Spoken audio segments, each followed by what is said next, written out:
بسم اللہ الرحمن الرحیم۔ سٹوری یہی ایک ہی شیئر کرنی ہے، آپ نے تھمبنیل پہ دیکھ لی ہوگی۔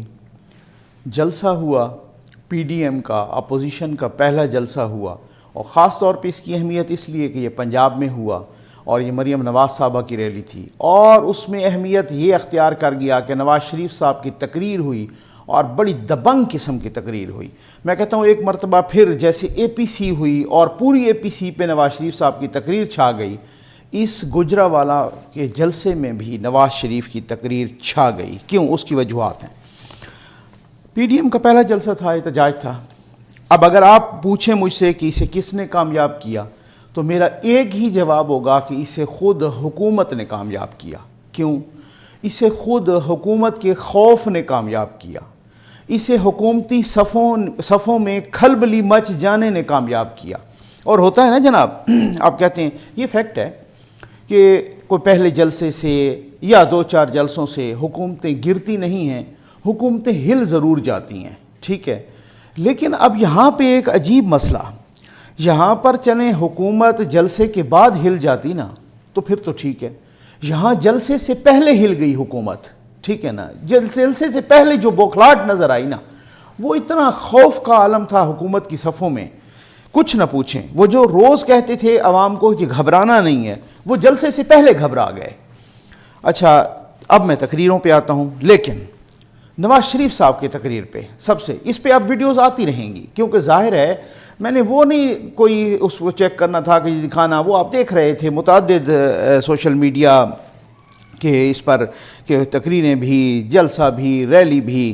میں نے تجزیہ دینا ہوتا ہے، میں نے اندر کی بات بتانی ہوتی ہے، میں نے بینیتھ دا سرفیس چیزوں کو چیک کرنا ہوتا ہے۔ میں وہ آپ کو جو بینیتھ دا سرفیس مراد جو پس پردہ چیزیں ہیں، جو بیک گراؤنڈ پہ چیزیں ہیں، جو ایک لفظ نکلتا ہے کسی لیڈر کے منہ سے، تو میں کم از کم اس کو اس طریقے سے اینالائز کرتا ہوں کہ یہ کیوں نکلا ہے، یہ فلاں کے خلاف کیوں گیا ہے، اس کی ٹائمنگ کیوں اتنی اس طرح سے کیا اہم ہے، اس کو اس طریقے سے دیکھیں گے۔ اچھا، اس جلسے سے نا اس کے بعد کیا ہوگا؟ مثلا اپوزیشن کو حوصلہ ملا ہے، حکومت پریشان ہوئی ہے۔ بھلے وہ کہتے رہیں جناب، وہ کہیں گے یہ چھوٹا جلسہ ہے، وہ بڑا ہے، بس ہر کسی نے دیکھ لیا جلسہ بہت بڑا تھا، ٹھیک ہو گیا نا۔ اچھا، اس کی تعداد پہ وہ سب کو پتہ ہے کہ بہت ریلی بھی بڑی تھی، جلسہ بھی بڑا تھا۔ لوگوں نے یہ کہا تھا شبلی فراز صاحب نے کہ اگر بھر گیا تو میں استعفیٰ دے دوں گا، وہ ان کے آنے سے پہلے ہی بھر گیا۔ یہ اس ڈیبیٹ میں نہیں جاتے، اس کو چھوڑ دیجئے، یہ میرا ایشو ہی نہیں ہے اور یہ میرا موضوع ہی نہیں ہے۔ اب یہ ہے کہ حکومت جواباً کیا کرے۔ میں آتا ہوں نواز شریف صاحب کی تقریر پر کہ انہوں نے جنرل باجوہ صاحب کو کیوں رگڑ کے رکھ دیا۔ یہ رگڑ بہت چھوٹا لفظ ہے ان کی کل کی تقریر کے بعد، یہ میں بتاتا ہوں آپ کو۔ اب حکومت کیا کرے گی؟ کیا جواب میں کوئی جلسہ کرے گی؟ حکومتیں جب جلسہ کرتی ہیں تو اس میں پھر بہت سارے مسئلہ آ جائے، ٹھیک ہے، وہ اپنا کچھ پریشر ریلیز کرنے کے لیے ہو سکتا ہے کوئی جلسہ کریں، کوئی اپنے ورکرز کی میٹنگ کریں، کچھ اس طرح کا کچھ کریں، شاید ہو سکتا ہے، لیکن حکومت کے اندر رہتے ہوئے وہ اپوزیشن والا ٹیمپو نہیں بنتا۔ اور سب سے بڑی بات کہ جب حکومت نے عوام کا جینا ہی حرام کر دیا ہو، اس حکومت کے ساتھ تو پھر بالکل ہی نہیں بنتا۔ اچھا، اس ریلی یا جلسے کے بعد ایک بات تو ثابت ہو گئی ہے، میں بڑی احتیاط سے کر رہا ہوں بات، کہ میں پہلے بھی کہہ رہا ہوں، ایک بات ثابت ہو گئی ہے کہ اپوزیشن اکیلی نہیں ہے، باقی آپ خود سمجھدار ہیں، زیادہ اس کو کریدنے کی ضرورت نہیں ہے، ٹھیک ہے، کیونکہ میرے پاس کہنے کو بہت ساری باتیں ہیں، پھر لیٹ ہو جاؤں گا۔ جلسے کے بعد کیا ہوتا ہے؟ گلی محلے کی سیاست پر تبصرہ شروع ہو جاتا ہے، ایک فٹ پاتھ پہ بیٹھا ہوا بندہ بھی سیاست پہ، تو اس کا مطلب یہ ہے کہ سیاسی ماحول گرم ہو جاتا ہے، یہ اپوزیشن کی فیور میں ہوتا ہے اور یہ گورنمنٹ کے اگینسٹ جاتا ہے، عوام چارجڈ ہو جاتے ہیں۔ کل کا کراؤڈ اچھا خاصا چارجڈ لگا، میں ایک سیکنڈ میں کنیکٹڈ رہا۔ اچھا، کچھ قوتیں پھر بیک ڈور ڈپلومیسی بھی شروع کر دیتی ہیں، کچھ جیسے کچھ کہا گیا تھا نا کہ جلسوں کے بعد دیکھیں گے، اور جلسوں کے کیا، اسی گجرانوالہ والے جلسے کے بعد ہی کہ یہ کس طریقے سے کیسے مذاکرات شروع کرنے ہیں۔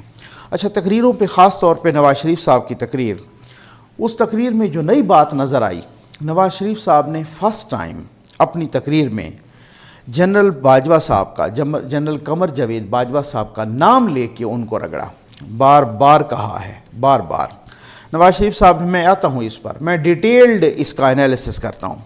مہنگائی کی بات کی، بے روزگاری کی بات کی، فیکٹس اینڈ فگرز کے ساتھ بات کی، وہ ٹھیک ہے، صحیح ہو گیا، وہ حکومت کو رگڑا۔ وہ عوامی ایشوز پہ بات کی، اور وہ ظاہر ہے جب اپوزیشن کا ایک اتنا بڑا رہنما جو 3 دفعہ کا الیکٹڈ پرائم منسٹر اس طریقے کا، تو نو ڈاؤٹ اس میں کوئی شک نہیں ہے ان کے سیاسی قد کاٹ میں، جو اس طرح سے وہ ہوگا تو عوام کے اس ایشوز پہ، اور ویسے بھی عوامی جلسہ تھا۔ دوسری بات، انہوں نے جنرل عاصم سلیم باجوہ صاحب کو بھی رگڑا اسی طرح سے جیسے وہ رگڑتے آ رہے ہیں، ٹھیک ہے۔ اور ایک نئی بات انہوں نے کی، انہوں نے کہا کہ ابھی تک بھی وہ سی پیک اتھارٹی کی چیئرمین ہیں، یہ نئی بات نہیں ہے۔ نئی بات انہوں نے جنرل ریٹائرڈ عاصم سلیم باجوہ صاحب کی تنخواہ بتائی، عوام کو جلسے میں بتائی، اور انہوں نے کہا کہ ان کی وہ سی پیک اتھارٹی کے چیئرمین کے طور پہ 35 لاکھ روپے تنخواہ لے رہے ہیں، ٹھیک۔ اور پھر پوچھا عوام سے کہ کتنے لے رہے ہیں، انہوں نے پھر نعرہ لگایا کہ 35 لاکھ روپے وہ تنخواہ لے رہے ہیں۔ یہ ایک بڑی نئی بات تھی، اور ہم یہ سمجھتے ہیں کہ ظاہر ہے ہر ایک کوئی بات کرتا ہے نا، چاہے اپوزیشن کا چاہے گورنمنٹ، اس کے پیچھے کچھ ہوتا ہے ضرور، ٹھیک ہے نا۔ چیئرمین نیب کو رگڑا، جسٹس ریٹائرڈ جاوید اقبال کو، اور ساتھ یہ بھی بتایا کہ یوم حساب آپ کا بھی آنے والا ہے، ٹھیک ہے نا۔ اب آ جائیں جناب، انہوں نے جنرل قمر جاوید باجوہ صاحب کو چارج شیٹ کیا، انہوں نے رگڑا، میں کہتا ہوں انہوں نے روند دیا اپنے بیانات سے۔ یہ میں پارلیمانی الفاظ استعمال کرنے کا قائل ہوں، اور اسی طریقے سے انہوں نے روند دیا، رگڑ دیا، ٹھیک ہے نا۔ میں کہتا ہوں کہ بس آپ اس کا کسی بھی حوالے سے پارلیمانی الفاظ، میرے پاس الفاظ نہیں ہیں۔ انہوں نے کہا عوام کے جتنے آج مسائل ہیں سب کے آپ ذمہ دار ہیں، یعنی انہوں نے ڈائریکٹ چارج شیٹ کیا جنرل قمر جاوید باجوہ صاحب کو، ہماری حکومت کے خاتمے کے آپ ذمہ دار ہیں۔ جسٹس شوکت عزیز صدیقی اور جسٹس قاضی فائزی صاحب، ان کے جو پرابلمز ہیں وہ آپ ذمہ دار ہیں، آپ کی ایما پہ سارا کچھ ہوا، آپ کی ایما، یعنی میں تقریباً کو 1 درجن سے زیادہ دفعہ انہوں نے جنرل قمر جاوید باجوہ صاحب کا نام لیا، ٹھیک۔ اچھا، اس کے ساتھ ساتھ انہوں نے کہا کہ آپ ذمہ دار ہیں، آپ کو جواب دینا پڑے گا، آپ کی ایما پر یہ سب کچھ ہوا۔ ایک دفعہ انہوں نے یہ بھی کہا کہ جنرل فیض کا نام بھی لیا، DGISI کا، ٹھیک ہے نا، اور ایک بار لیا، اور انہوں نے ساتھ یہ کہا کہ یہ سب کچھ آپ کے ہاتھ سے ہوا، آپ بھی ذمہ دار ہیں، ٹھیک۔ یعنی کہنا یہ جیسے وہ یہ چاہ رہے ہوں کہ ان کے آرڈر پہ ہوا یا ان کی ایما پہ ہوا، سمجھ آ گئے نا، اور یہ سب کچھ آپ کے ہاتھ سے ہوا۔ بھائی دیکھیں، میری ایک عادت ہے، میں الفاظ کو ایک لفظ کو بڑا مائنیوٹلی اس کو اینالائز کرتا ہوں، ٹھیک ہے نا۔ اب فوج میں ایک بات ہے نا، خاص طور پہ یونیفارمڈ سٹرکچر، جہاں اتنا ڈسپلنڈ ادارہ ہو، جیسے اس میں ایک چیز ہوتی ہے، پھر اس کے بعد آرڈر ہوتا ہے، آرڈر کو اوبے کیا جاتا ہے۔ تو جو لوگ اوبے کرتے ہیں ان پہ اتنا وہ زیادہ نہیں ہوتا، لیکن جو لوگ آرڈر دیتے ہیں یا جو لوگ اس ڈیسیجن میکنگ میں ہوتے ہیں اس میں زیادہ مسئلہ ہوتا ہے۔ آپ کو یاد ہوگا نواز شریف صاحب پہ جو طیارہ سازش کا وہ بنا تھا کیس، نواز شریف صاحب کو سزا ہوئی تھی، باقی لوگوں کو بری کر دیا گیا تھا کیونکہ وہ عدالت نے کہا تھا کہ یہ حکم کے پابند تھے۔ سمجھ آ گئی آپ کو؟ ٹھیک ہو گیا نا۔ اب میں اس سے زیادہ نہیں کہتا۔ انہوں نے، نواز شریف صاحب نے کہا کہ یہ سب کچھ جنرل قمر جاوید باجوہ صاحب آپ کی ماں پہ ہوا، آپ نے کرایا، آپ ہی ذمہ دار ہیں، آپ ہی جواب دینا ہوگا آپ کو۔ جنرل فیض صاحب کا جب نام آیا تو انہوں نے کہا کہ یہ سب کچھ آپ کے ہاتھوں سے ہوا، یعنی ایگزیکیوٹ اس کو آپ نے کیا۔ آرڈر جنرل باجوہ صاحب کا تھا، ایگزیکیوٹ جنرل فیض صاحب نے کیا۔ یہ وہ کہہ رہے تھے۔ یہ بس اس سے زیادہ جو ہے نا تھوڑا سا صبر رکھیے، آگے آئیے، بہت کام کی باتیں ہیں، ٹھیک ہے نا جی۔ بہت سخت تقریر، اگر کوئی کہے نا کہ APC کے بعد نواز شریف صاحب کی 2-3 اور تقریریں ہوئیں تو اس کے اور پھر یہ گجرانوالہ جلسے میں یہ سخت ترین تقریر تھی ان کی، کیونکہ انہوں نے ڈائریکٹ چارج شیٹ کر دیا آرمی چیف صاحب کو، جنرل قمر جاوید باجوہ صاحب کو۔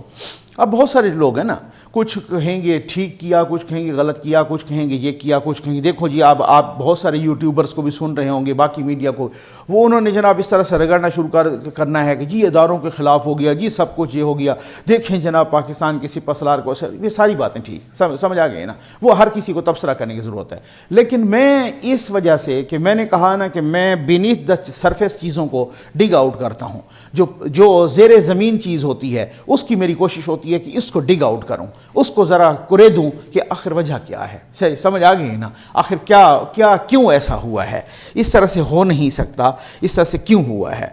چند روز پہلے اس کا مطلب ہے کہ جو پیغام دیا گیا تھا کہ ہم نیوٹرل ہیں اور ہمیں نہ گھسیٹا جائے سیاست میں، مجھے لگ رہا ہے کہ وہ پیغام قبول نہیں ہوا اپوزیشن کی طرف سے. ٹھیک ہو گیا نا؟ کیونکہ جب وہ قبول کیوں نہیں ہوتا کہ جب آپ کی پوزیشن آپ سمجھ رہے ہوں کہ ہماری پوزیشن سٹرانگ ہے اور بس آگے پھر آپ سمجھتے ہیں ماشاءاللہ بہت سمجھدار ہیں. اس کے بعد مجھے تو 1% بھی شک نہیں رہا کہ صرف بیرونی نہیں، کچھ اندرونی قوتیں بھی ہیں جو اپوزیشن کے ساتھ کھڑی ہیں. بھائی میں آگے زیادہ کرے دوں گا نہیں، میں آگے چلوں گا، باتیں بہت اہم ہیں. ٹھیک ہے نا؟ پہلے تو ہوتی تھی نا بات اداروں کے اندر کرداروں کی. اب کل کے جلسے میں نواز شریف صاحب نے سنگل آؤٹ کیا ہے. نواز شریف صاحب نے کیوں سنگل آؤٹ کیا ہے؟ نواز شریف صاحب کیا جنرل باجوہ صاحب کا نام APC میں نہیں لے سکتے تھے؟ کیا نواز شریف صاحب اپنی وہ ورکرز کمیٹی CWC یا اور اس کے بعد ایگزیکٹو کمیٹی کے وہ جو اجلاسوں میں خطاب کرتے رہے ان میں نہیں لے سکتے تھے؟ اس گجرانوالہ کے جلسے میں جب لوگوں کا ایک اژدہام تھا بہت زیادہ، اس جلسے میں نام لے لینا، ٹھیک ہے، اس جلسے میں اس کی کوئی وجہ ہوگی نا. ٹھیک ہے نا؟ یعنی کہ پراپر فورم پہ وہ نام لینا چاہتے تھے نا. صحیح ہو گیا نا؟ آپ کو سمجھ، میں آگے زیادہ نہیں بولوں گا، آج اشاروں میں سمجھیں، ڈاٹس ملائیں بھائی، بہت ساری چیزیں ہوتی ہیں. اب اس کے بعد ہم نے یہ بھی دیکھا کہ جلسے سے پہلے کنٹرول ٹاور کی طرف سے کوئی اس طرح کی پکڑ دھکڑ نہیں ہوئی، یہ سب کو پتہ ہے. کوئی اس طرح کے ڈالے نہیں آئے جنہوں نے اٹھا کے ورکرز کو غائب کیا ہو. کوئی اس طرح کی جو ہے نا وہ ساری چیزیں نہیں آئیں. جو طلعت حسین صاحب نے بھی کہا تھا کہ پیغام دیا گیا تھا شاید اپنا زبیر صاحب کو کہ 2 بندے بھی نہیں آنے دیں گے مال روڈ پہ، تو بہت کچھ وہ ہوا نا، وہ کچھ نہیں ہوا. لیکن اب میں بتاتا ہوں کہ سب سے بڑی بات اب دیکھنا یہ ہے کہ اگلے جلسوں میں کیا ہوتا ہے. یہ پوائنٹ ٹو بی نوٹڈ، یہ میرے انالیسس کا پیوٹل پوائنٹ ہے، سب سے اہم ترین پوائنٹ ہے. ٹھیک ہو گیا نا؟ اگلے جلسوں میں کیا ہوتا ہے، کیا یہی مومنٹم برقرار رہتا ہے؟ اور سب سے بڑی بات کہ اس کا جواب کیا آتا ہے کنٹرول ٹاور کی طرف سے.